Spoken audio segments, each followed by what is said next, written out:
It's about that time. Pre-record on my count. 7, 6, 5,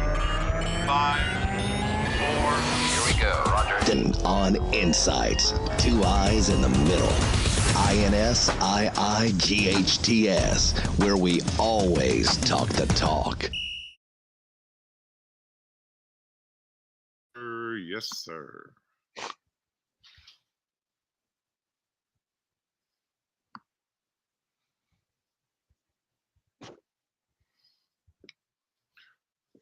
Ricardo, how are you, sir? Welcome back to Florida and the land of the sun, where all the fun with Mick and Rick have only begun. Cisco Kid, Rick Brown, the reporter. That's my guy. I've got nothing. I've got nothing after that. That was pretty darn awesome. Except one thing. It's raining like hell down here. Oh, Good God almighty. Oh, where's my sunshine? Where's the sunshine? Where's the love? Whatever. What's up, coach? Oh, man, it's your world. I'm just in it. I'm just in it. Rick, in it. You win it. That's all I know is to be in there for the show. Oh, my goodness. The rhymes. The rhymes are just so on time today. I'm loving it. Loving it. Oh, Rick, you doing okay, brother? Yes, sir. Yes, sir. Yes, sir. Yes, sir. I am just fine. Want to take time out to thank you for all the prayers, INSiiGHTS family, and to my family. Oh my goodness. Thank you for everything, the support. Wow. It was great. It was great. So I thank you. Thank you all.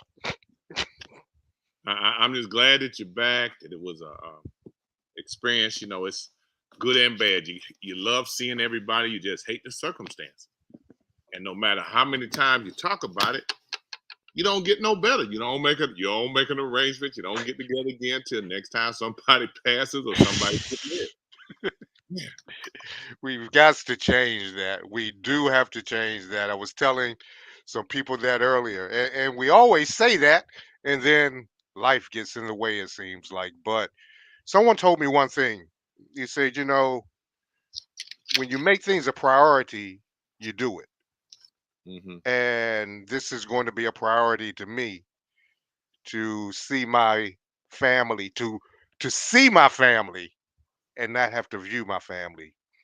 And that's what I plan on doing. That's my vow to my family. So, got to do it, brother. I understand. I most definitely understand.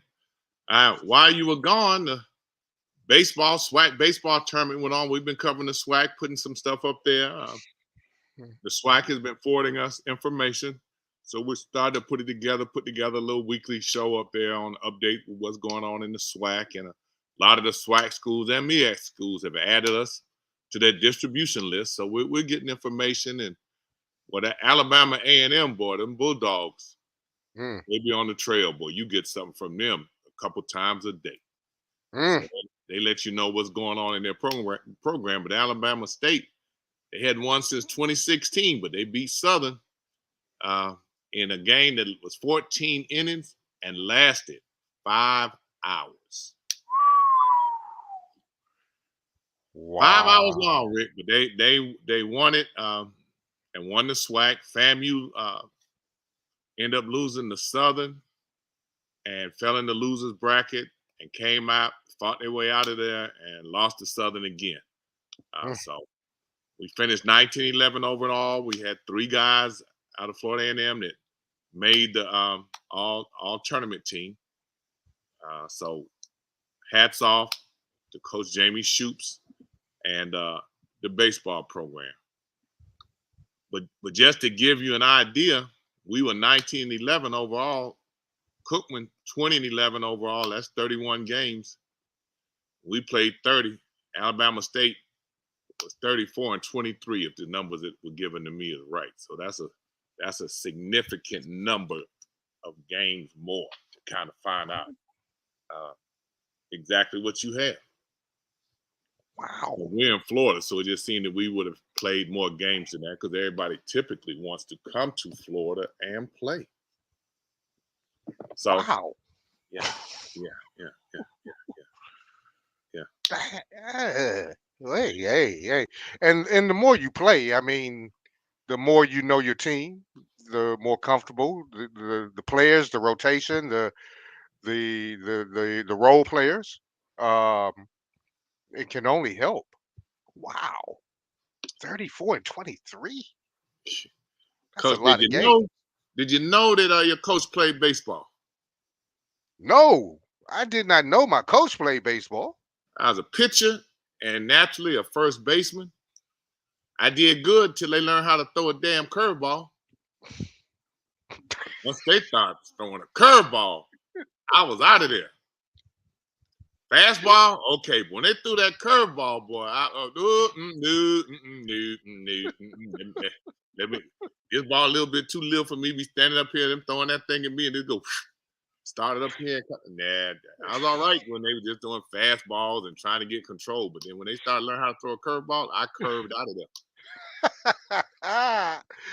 And that's what I used to say on my interviews. I said, I said, hey, I used to thought I could play baseball until that 3-2 curveball. Then I started to talk about people who couldn't hit the 3-2 curveball like me. So I understand where you're coming from there, Coach. I feel you on that. Definitely. Definitely. Oh boy. Yeah, exactly. Exactly. Well, tell me, Rick, what's your thought on the NBA playoffs? You know, it's just so much conversation. You know, I'm hearing them argue and cuss because Kevin Durant left Golden State. He said, when I was with Golden State, y'all were fussing because I went to Golden State. Now you say I left. The thing about him leaving, which I respect his ability, but I'm not a Kyrie Irving fan. Never have been, even though he hit a big jumper for Cleveland. But the way they constructed that team and the way they got drilled, I didn't feel sorry for him. You know, I didn't feel sorry for him. You miss LeBron in the playoffs, though the days are coming. I mean, his days will be limited, but you miss LeBron in the playoffs because either you loved him or hated him, one of the two. Mm-hmm. And then you got Zion, and they're trying to decide if he deserves the maximum contract. And boy, that has been a debate on sports talk radio. No. What has he done so far? I mean, if you give him a max contract, then you're betting on potential. And someone once told me his potential is, I mean, it's fleeting. But if you let him go and he becomes a big star, then everyone's going to be pounding on you. You're in a no-win situation here if you're New Orleans. I mean, you almost have to pay him, but geez, I am glad I am not in that predicament right there. Well, they say the number one ability is availability. Mm, You know, and that has not been him. It has not been like he's been there. Not at all. Not at all. We're gonna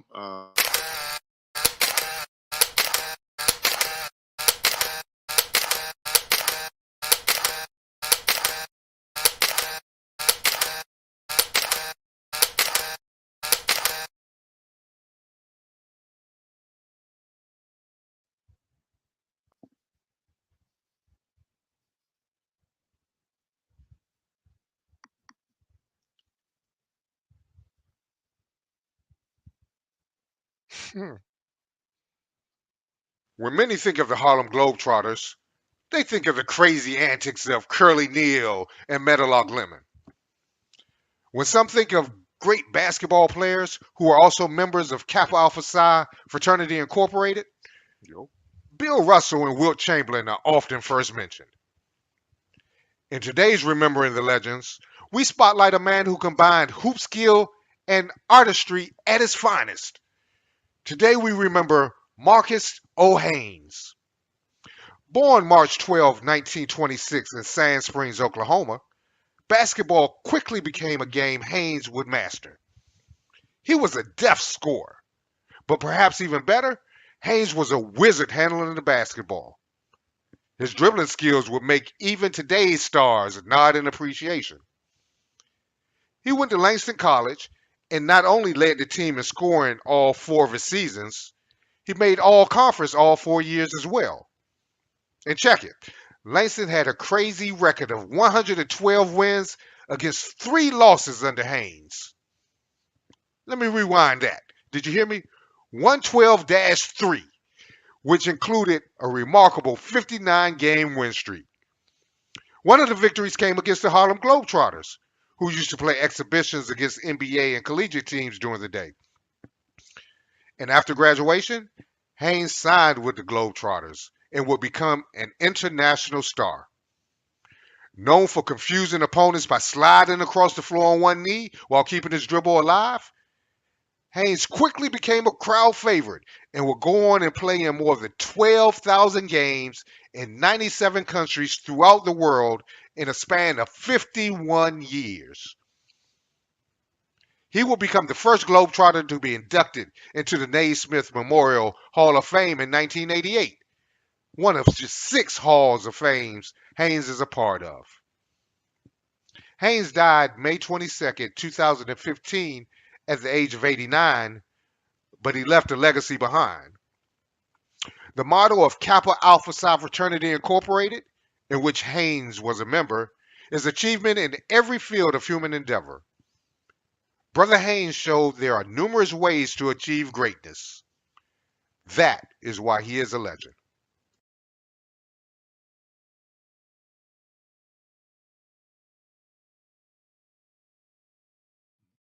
Good one there. Good one there, Rick. That was. I see you keep a lot of Kappas on the remembering the legends. Yo. Just shooting out one of what I've heard, what I've been told is this the best fraternity in all the land. A frat so nice they had to name it twice. You've been north too long. You come back, came and get our logo straight. Boy. It's the rain. It's the rain. It's the rain. Man, we getting a real good response to our Roku channel. Yeah. And I said we've had a quiet opening, a silent opening, and just kind of running it, trying to get some things figured out, get some things ironed out and stuff. So we're just trying to get some things straight and get it up there, but it's starting to pick up a little steam. So we really kind of pleased with it, and the support and comments from people have been overwhelming. And we have just gotten so many positive response and people that are coming to us about different ideas about programming and different things that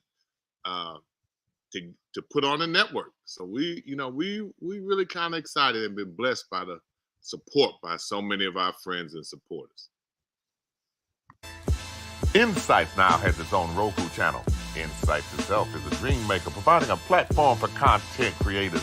Go with INSiiGHTS Roku channel into 91 million homes. We are strengthening our programs that will continue to educate, entertain, and enlighten our viewers. We will still feature youth sports, MicknRick, INSiiGHTS Magazine, Remember the Legends, and much more. Stay tuned for our creative content. We will continue to appreciate your support. Where dreams are made. Where dreams are made. Exactly. And speaking of dreams being made, we didn't get overwhelming support, but we got pretty good support from coaches letting us know about what camps they had running this summer. So, you might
3 or jib, huh? My fault. 4 minutes left. 4 minutes and 1 second.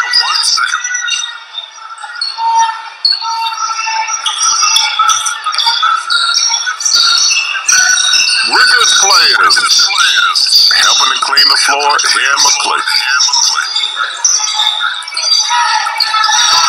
Yes, they said they done everything else. 65-57.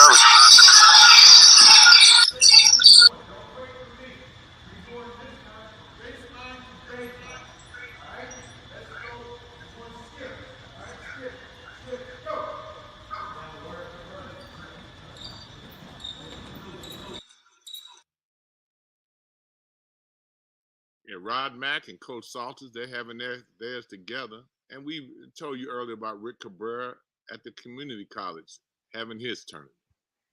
Having his camp. So we have a lot of camps going, a lot of different age groups.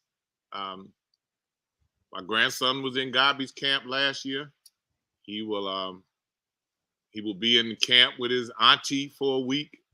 And then he'll leave that camp, and the next week he'll go to Gobby camp for another week. So I could speak on them. A lot of good camps around. I just had to put Coach Quentin Lewis. He said everybody have a camp and stuff to make money. If I do it, it's gonna be free. He gets my respect on that one here. Straight no chase. That's what we do. He tells it like it is. Oh, and some people, Coach, and some camps are just money makers, but there are camps that are for the kids, that are for development, and it's tricky to try to find the ones that are for the development of the kids. So, whew, you named a couple of good ones.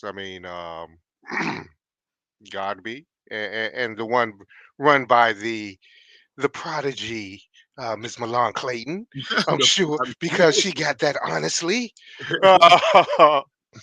But really, pay attention, parents, because there are, like Coach said, there are some that's just for your money and not really developing the players. So is a tangled web they weave.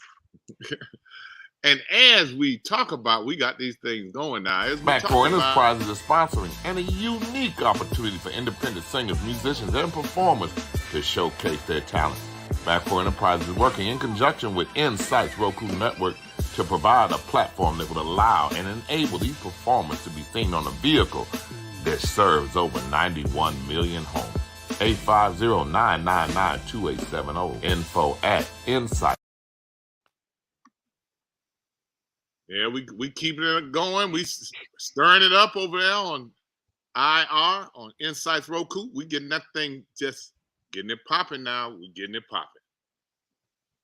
IR, internationally known.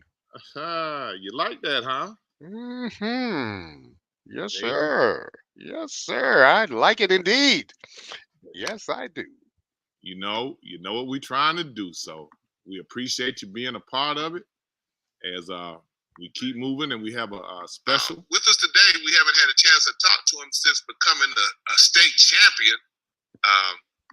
Coach Charlie Ward has won a lot of accolades, a lot of individual accomplishments and team accomplishments. But what he did at Florida High this past year has to go rank right up there in the top. Because he told me he thought his team was going to be better when everybody was talking about how good their teams were, the top 3 teams. And Coach, I don't know if you remember, you said, well, Coach, I kind of think we're going to be one of the top teams in the city, too. And I didn't know that I believed you because you lost so many kids. You just kept saying, Coach, we better.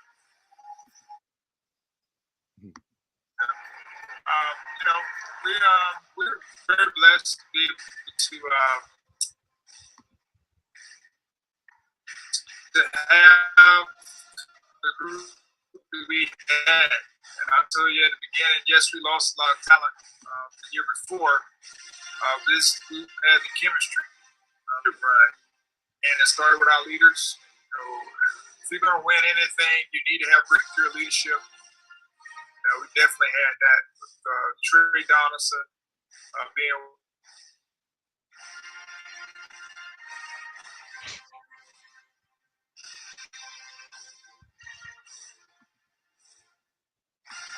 And the coach, you can appreciate sometimes the process and the journey when you're going through it with a good group. Like I said, I don't know if we're going to win, how many games we're going to win, but you just want to do it with kids and families that buy into playing a role, doing whatever we need to do to be successful as we go through the process of getting to where we say we want to get to.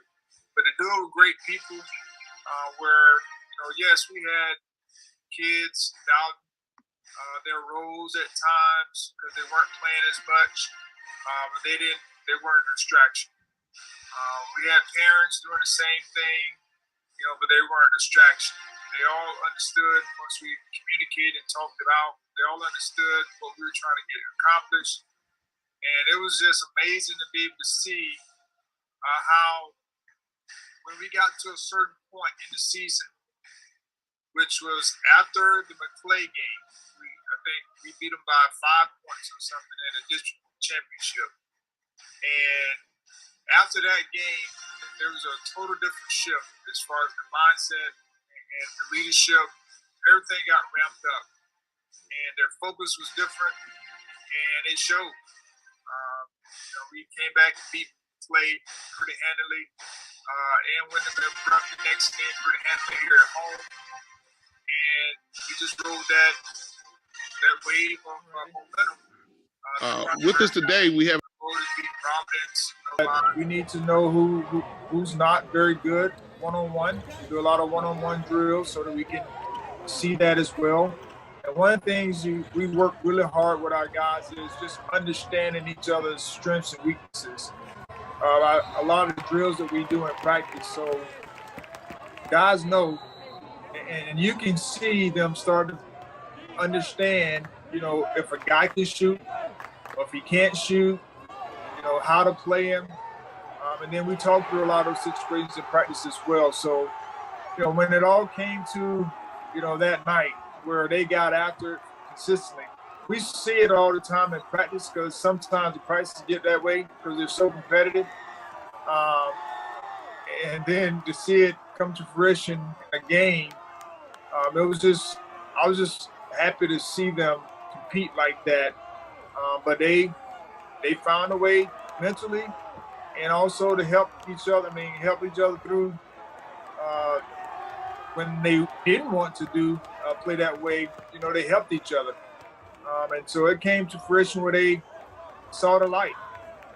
They actually saw that we had a chance to get to that next level.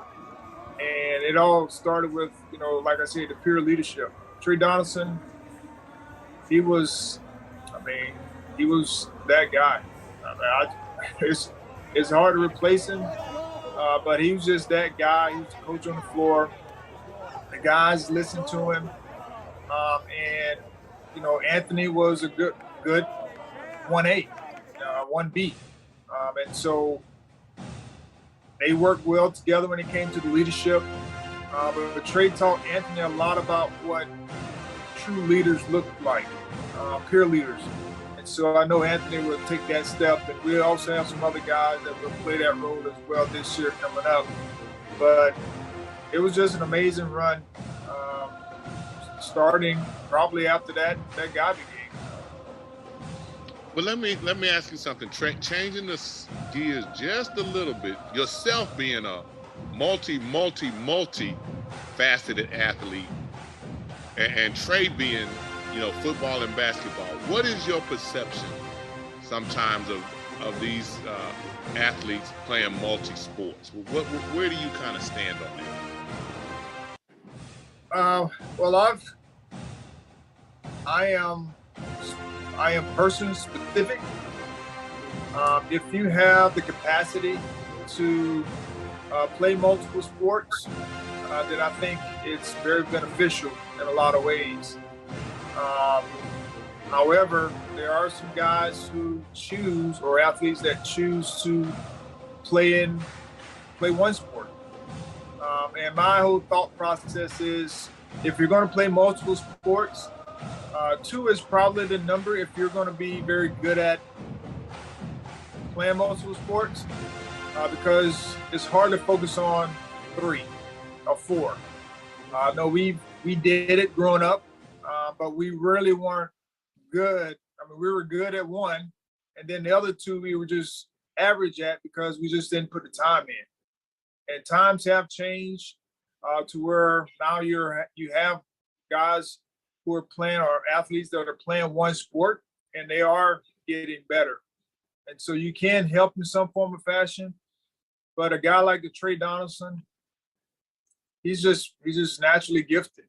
And so he chose 2 sports. I mean, he was playing baseball and could have easily played baseball, but he started to focus on basketball and football, and he got the most out of both of those because he didn't really have to split time playing a 3rd sport where he could be getting better at his other 2 sports and whatever that was. And so I'm just a big believer that whatever you're going to do, you have to prepare for that. So if you're going to be a one sport athlete, then you need to do as much as you can to get better each year. And that's one of the challenges we give our players.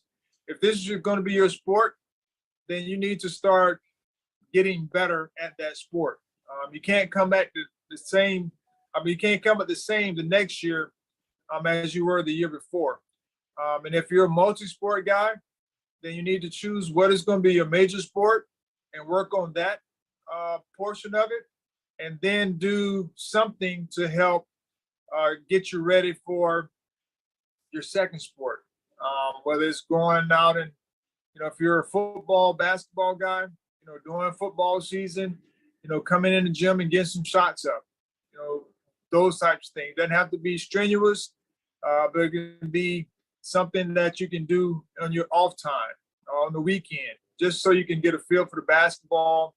And if you're basketball and you playing football, do something. Get in the weight room, go out on your off time, run routes with the quarterback while you're doing, basketball. And so it's just a matter of, and we have some baseball guys that's coming up as well this year that's going to be playing on the basketball team. Those guys are they're baseball guys. And so I understand it, but I also let them know we got to find some time to get in the gym because we're going to be competitive, and you're going to only get so much time on the floor if you can only do so much. And so we don't want you to be a liability. So we need for you to do X, Y, Z so that you can help us be successful. Okay. Thank you for that. That's a really good answer. Changing gears a little bit again. With Father's Day coming up, I'd like for you to share a little bit. It's a dual-edged sword, a little bit back to your high school days, because I understand you played for your dad and what that was like. And then watching your own children play. That's kind of full circle. So if you would kind of share a little bit about that, about with Father's Day coming up. Well, I was blessed and grateful to have my dad in my life, and also had an opportunity to play for him, which was tough, but it definitely helped prepare me for my journey as far as my next career in college and also the pros, because he was tough on me. I mean, I was his son, and I had a gift, and I actually started my freshman year in high school as the point guard, and I had to learn, the ropes in a sense early, and I was playing against a lot of older guys, and I had to figure it out. I wasn't physically prepared, but mentally I had to become sharp and I'll, lead older guys in a sense, being a ninth grader. And of course, that's nothing new today. Ninth graders are playing varsity, but playing for your dad was definitely tough because there are some games that, he just called me out to the point where he felt like I lost games and all that kind of stuff. But, I had to learn, how to take that, internalize it, see if it was something that I could have done better, and move forward if it was something that I needed. But it was good that I had an opportunity to see him up close and personal, being the coach, and also being a father figure, not just to myself, but to a lot of other coaches. And that's kind of where I am today when it comes to, being a coach. I'm a father. I got an opportunity to coach my kids at some level. I coached our oldest son in high school football for 4 years, and so that was a treat. Just being able to, have an opportunity to coach him in football. I coached him in Little League basketball, and our daughter, her basketball team as well. And so it's just, when you have that opportunity to be able to make that impact, not just on your kids, but them to be on the team, but also others. It's always a great blessing as a father. Okay. Thanks for sharing that. What did it do in terms of your relationship with your children as you coach them? Well, I don't know if it did anything differently outside of, us just, they wanted me to be their coach, especially Little League. And they expected me, because I was coaching football at the time, and so they wanted me to come and be their basketball coach, which was great for me because I enjoyed basketball, of course. I played, played 11 years in the NBA and coached 2 years in the NBA. And so to have an opportunity to coach them after that, while I was coaching in high school as a football coach, was such a great blessing to be able to do. And I even helped coach our youngest son, his flag football team. So, just me being there and being around them gives me another opportunity to be in their lives and for them to see me in that light. But I just think it's just another way of being present. Okay. Well, happy Father's Day to my dad, Charlie Ward Sr., and all the fathers out there. Just pray that you continue to make a great impact on all the lives, and even the village dads. Happy Father's Day, because you're making a great impact on all the kids that you come in contact with.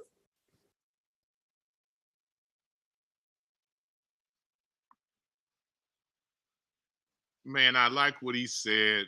A lot of what he said had layers to it, but the comment about even the village dads, I mean, that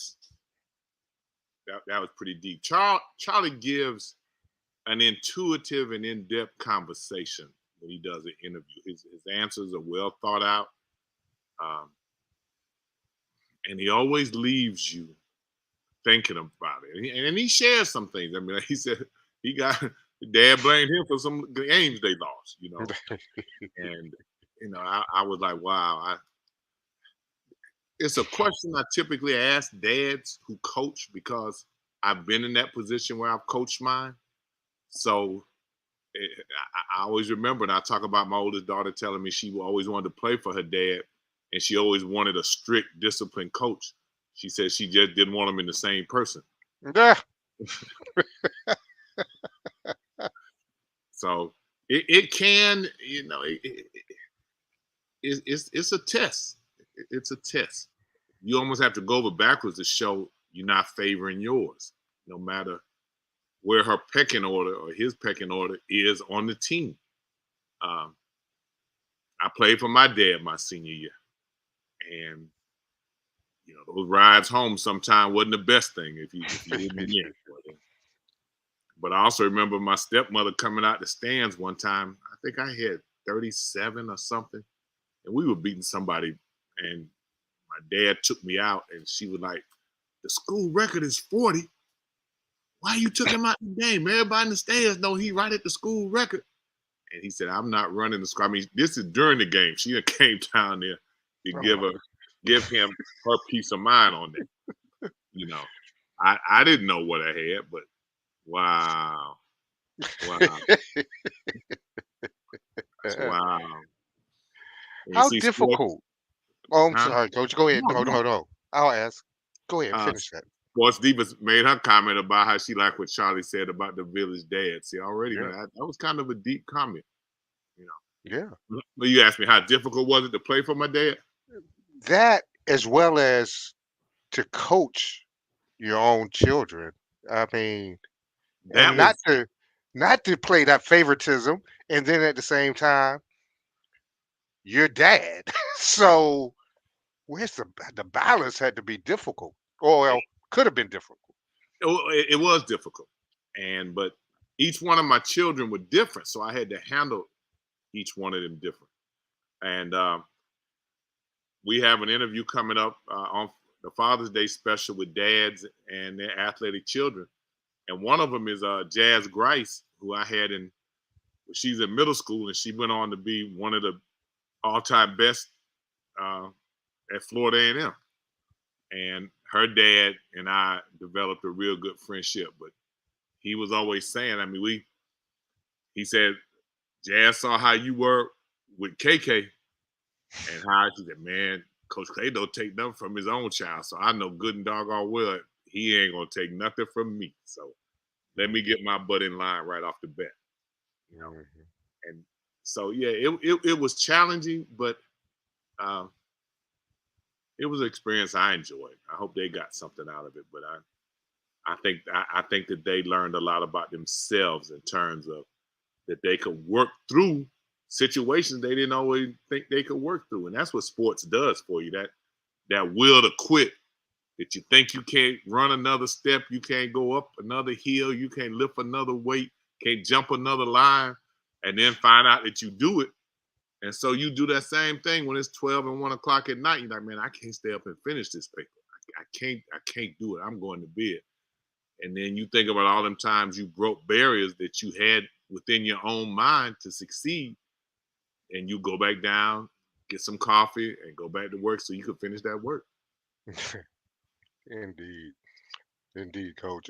Another thing, why I like Charlie Ward, and I've always liked him as a player in both sports that he played.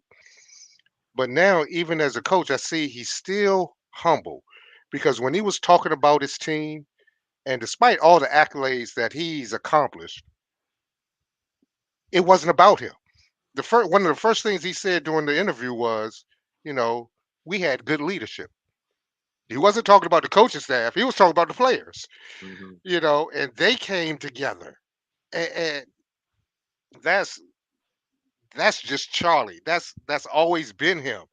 I remember when he was still playing football and about to win the Heisman Trophy, and people were all on him. National media was all on him, and he was just humble. It's about the team. It's about the team. I couldn't be in this position without the team. And it sounds like he's the same way. Although he's leading and guiding, you can tell that his players, but it's still about the team. I respect that out of coaches. I respect that out of players, Well, especially in this Me Too society. Well, the guy on the floor who led the team that he talked about, Trey Donaldson, is the complete opposite of Charlie. And Trey, we talked off camera, but I have been a Trey Donaldson fan since about 10th grade. He just kind of has that dog in him. And he's a football player, dual sport athlete, was all-state in football and basketball, was recruited in both. And his physicalness translates to the basketball floor. And he tried to be that guy 10th and 11th grade, but he wasn't quite ready. But last year, he was ready. He picked that team up so many times by doing the things coaches love. He takes a charge. He makes a steal. He gets a big-time rebound. He blocks somebody's shot. He goes down and dunks on somebody. I mean, he was willing to be the person that said, if we lose this one, we're going to lose it in my hand. I'm not going to sit here in the bus going home talking about I should have did X, Y, and Z. No. If we go down, we're going to go down by me. And he brought that fire. He wasn't the only one now. They had a very, very good team. Anthony Robinson, they talk about. They got a young kid, Trey Carter. Now, you got to remember, this is without one of the seniors who was in Atlanta playing in the Pro League. This is without Jalen Martin. And they lost about 3 seniors, 2 starters. I mean, so it wasn't like it was a ready-made team. He had some guys that had been with them. And we've watched them grow up. We have a game up there on Roku in black and white, a classic with Thomasville and Florida High. And there's probably on that film, on that game tape, there's probably 7 or 8 guys who went on to college and played. But on that Florida High team, all those guys were young. And they had Terrion Arnold, who's at Alabama, playing at point guard. I mean, he was 9th or 10th grade then. And Thomasville's team ended up winning a state championship. Florida High won it later with those young guys who grew up. So INSiiGHTS has some stuff up there that when you go back and watch it, oh man, we got Bainbridge and Ricketts, and they got a running back that got drafted from Bainbridge that went to University of Florida. He had been hurt the whole season, came back against Ricketts. Ricketts likes to tell me they beat him. He ran the ball 50 times for 349 yards. He just got drafted to go in the NFL. One of the first games that we did on INSiiGHTS. We found the game up there with Cook County and Thomasville, the young man who had died in a car in a shooting, robbing a store. He probably went for 279 in about 3 quarters. He had 2 touchdowns he broke. So I mean, there's some legendary performers up there by people that have not been forgotten. We got some middle school games. The thing that's always been interesting to me, we let the numbers guide us. But our middle school games that we did, basketball, football, girls basketball, they doubled or tripled most of the high school numbers that we had. Doubled or tripled. You did anywhere from 1,500 to 4,500 hits on the middle school games. On the middle school games. And some of those guys now, some of those young ladies now are the stars that you're seeing right now today that we captured in 6th, 7th grade. And could play then. They could play then. So INSiiGHTS is kind of leaving his marker around, and the student athletes that we have, hashtag it's about the kids. Always. Always about Always. the kids. Well, Rick, I'm so glad you made it back. You made it back safely, the family back. You know, I know you've been a little tired eating up that highway, and I'm glad that you made a safe trip, and we tried to stay in touch. You know, I guess I didn't want to have to jump in the truck and come get you, but I came and got y'all. Yeah, it was hard to leave. It's always hard to leave. It's easy for me to go up, but I never want to come back, it seems like. But nah, I had things to do. And even though y'all were gracious to have me, to allow me to do the show last week from up there, it's no place like home. It's no place like this area here. Oh, I know that's right. Hey, you be gone and you enjoy going up there to see everybody, but you breathe a sigh of relief the closer you got to Florida. And when you cross the state line, you say, well, I'm in Florida. Only 3.5 hours to go. Well, Rick, we appreciate you. We got Father's Day coming up. You know, happy Father's Day this weekend. You know, people tend to forget about us dads. They don't forget mom, but they tend to forget us dads. Hey, they be like this. What's up? Yeah, yeah. Ah, It takes two to tango, folks. Hey, kids, without daddy, you wouldn't be here. you know what? I'm not going to even touch that here.